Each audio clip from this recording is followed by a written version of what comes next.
बिस्मिल्लाहिर्रहमानिर्रहीम। अस्सलाम वालेकुम, welcome back to my channel. आज जी हमारे किचन में बन रहा है गाजर का मुरब्बा। सुनने में इस तरह लगता है कि बहुत कोई टफ सी रेसिपी होनी है, लेकिन बहुत ईजी है। Without wasting any time recipe start करते हैं। सबसे पहले हमने गाजरों को पील ऑफ कर लिया, उनके छिलके उतार लिए। उसके बाद हमने इनको स्लाइस में कट कर लिया। आप किसी भी स्लाइस में कट कर सकते हैं, इसमें कोई रिस्ट्रिक्शन नहीं है। नीचे आपको जिस तरह का पसंद है वैसे इसको कट करें, लेकिन कट करने के बाद आपने इसे अच्छी तरह वॉश करना है। उसमें जो डस्ट पार्टिकल्स गाजर के अंदर होते हैं वो बिल्कुल नहीं होने चाहिए।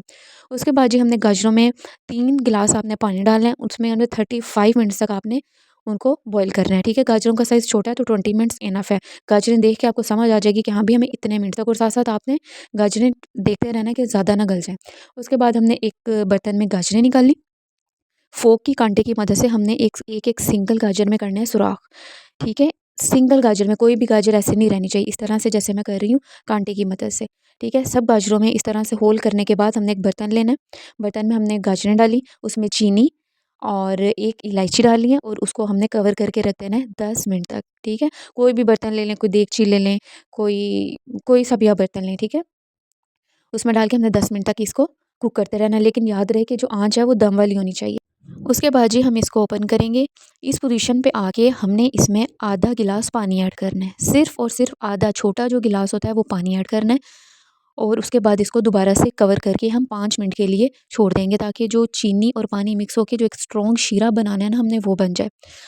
और जब ये मुरब्बे में चम्मच हिलाना है ना, तो अपना हाथ बहुत हल्का रखना है, क्योंकि जब हम मसाला भूनते हैं जो हमारी चम्मच की उस टाइम स्पीड होती है ना, टक टक टक टक हम लगे होते हैं, वो यहाँ पे अगर दिखाएंगे ना तो मुरब्बा हमारा वेस्ट हो जाएगा, टूट जाएंगी गाजरें। और जब गाजरें जैसे सेब का मुरब्बा हो गया या डीट का मुरब्बा हो गया, जब हम खाते हैं तो उसमें क्रिस्प सा होता है।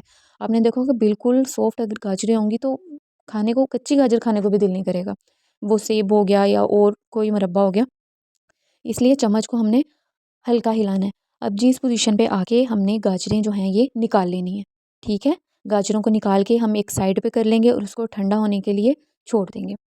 ये देखें कितने आराम से और साफ़ सुथरा, कोई इसमें डस्ट, कोई ऐसे कुछ भी नहीं है। घर की चीज़ खाने का भी एक अपना मज़ा आता है। गाजरें आजकल वैसे ही बहुत सस्ती हैं, हर घर में गाजर पड़ी होती है। कभी हम धूप में बैठ के नमक मिर्च मसाले के साथ भी तो गाजरें खा लेते हैं, तो जो बची हैं क्यों ना उसका मुरब्बा बना लें।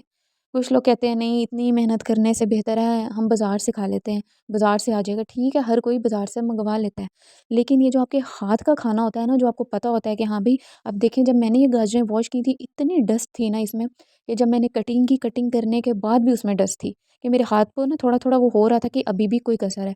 मैंने उसे दोबारा वॉश की, उसे दोबारा ड्राई किया, और अब हम मीडियम आंच रखे इस शीरे को इतना पकाएंगे कि ये एक तार वाला शीरा बन जाएगा। एक तार मतलब कि जब हम इसे हाथ में लेंगे तो ये एक इस तरह से, ये देखें एक तार नज़र आ रही है, ये होता है चिप चिप करेगा, एक तार वाला शीरा होगा। अगर ये नहीं करेगा इसका मतलब है शीरा रेडी नहीं है। अब जी जो गाजरें थी वो हमने ऐड कर ली हैं इस शीरे में। ठीक है, ऐड करके हल्का सा हमने इसको हिलाना है, और उसके बाद इसको हमने कवर कर देना है 5 मिनट तक। इसका ये होगा कि इसमें जो शीरा है ये अच्छी तरह ऑब्जर्व हो जाएगा।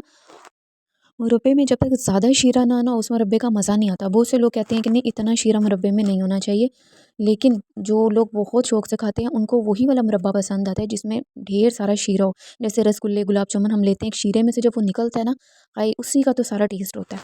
अब यही जो शीरा इसमें ऑब्जर्व हो जाएगा गाजरों में, इस पोजीशन पे आके हमने इसमें डालना है पिंच ऑफ सॉल्ट। थोड़ा सा बिल्कुल माइनर सा सॉल्ट ऐड करेंगे, वो इसलिए ताकि ये ज़्यादा देर तक स्टे कर सके। मुरब्बे में लेमन भी जाता है, नींबू भी जाता है और नमक भी जाता है, ताकि मुरब्बा है जो वो ज़्यादा देर तक जाए। अब नमक डालने के बाद हमने 2 मिनट वेट किया, उसके बाद हमने एक लेमन डाल लेना है, एक नींबू। अगर तो गाजरें बहुत ज़्यादा आप बना रहे हैं तो उसमें 2 नींबू जाएंगे, अगर मुनासिब, जैसे कि ये जो है ये 2 kg थी, ठीक है, इसमें मैंने एक बड़ा लेमन स्क्वीज़ कर लिया। उसको स्क्वीज़ करने के बाद इसको हिलाया, और इसको बस हमने सिर्फ़ और सिर्फ 5 मिनट तक छोड़ देना है। बस दैट्स इट, इतना सा काम था। और ये देखें कितना माशाल्लाह खूबसूरत कलर भी कितना है, और इसका टेस्ट भी बहुत मज़े का था। जी ये मेरी रेसिपी थी, आप ज़रूर घर में ट्राई कीजिएगा। गाजर का मुरब्बा सेहत के लिए बहुत बहुत अच्छा है, ये खून बनाने में काम आता है, आई सेट के लिए। जिन लोगों को बीपी का इशू होता है उनका ब्लड प्रेशर कंट्रोल करता है, स्ट्रॉन्ग बनाता है, बोन्स को, मसल्स को, हर तरह से गाजर का मुरब्बा बहुत अच्छा है। आजकल जितनी वीकनेस चल रही है हम उस लिहाज से खाने नहीं खाते हैं, तो अगर आप घर में, गाजरें महंगी तो बिल्कुल नहीं है ना, आप घर में ये बना सकते हैं, अपने चाहने वालों को खिलाएं, अपने फादर्स को, मदर्स को, बहन भाइयों को। जिन लड़कियों को कुकिंग आती है ना, उनको पता होता है कि हमें ये चीज़ें बना के अपने घर वालों को खिलानी है।